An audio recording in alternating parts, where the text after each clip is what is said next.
ও বরমশাই, আজ তো আগস্টের 1 তারিখ, মানে এই দিনে আমি তোমার গলায় দড়িটা বেঁধেই দিয়েছিলাম, বা বলতে পারো তোমার গলায় ঝুলে পড়েছিলাম।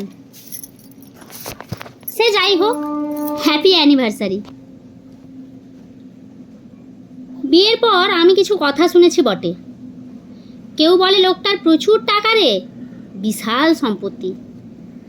আচ্ছা আচ্ছা লোক কেউ বলতে ছাড়েনি, নিজের অনেক কাছের বন্ধুদেরকেও বলতে শুনেছি, আরে তুই ট্রেনে বাসে কেন যাতায়াত করিস, তোর বরের তো প্রচুর টাকা।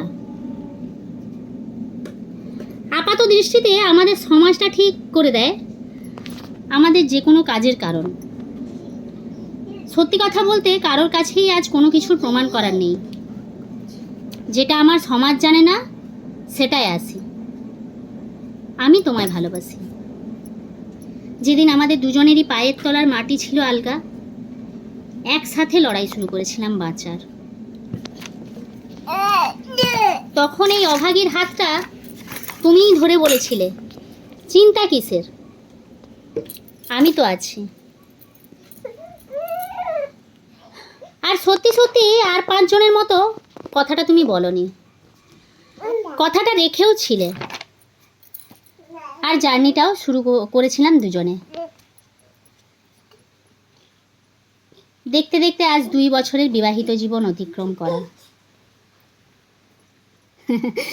আমাদের জীবনে যদি আমরা কাউন্ট করি, 24 মাসের মধ্যে 20 মাসই বোধহয় আমরা কেঁদেছি। তবে হ্যাঁ, একসাথে কেঁদেছি। কেউ কারোর দিকে অভিযোগের আঙুল না তুলে কেঁদেছি। এটাই আমাদের সম্পর্কে বেস্ট পার্ট।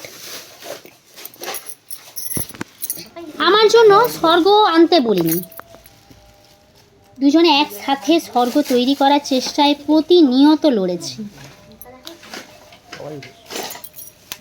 হ্যাঁ, আমি কিন্তু আর 5টা মেয়ের মতো স্বামীর টাকায় দাঁড় দেখিয়ে কাউকে ছোট বা বড় করতে যাইনি। যথারীতি হাতে হাত মিলিয়ে লড়াই করেছি। লড়াই করেছি তোমার সাথে, একসাথে।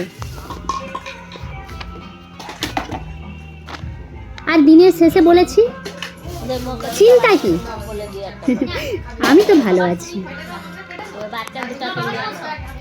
সত্যিই আমি ভালো আছি। আর সেই ভালো থাকার বড় রসদ ভগবান পাঠিয়ে দিয়েছে, 2 পুত্র। এবার আর নয় আমি ভালো আছি, এবার একটাই কথা, ওদের ভালো রাখবো।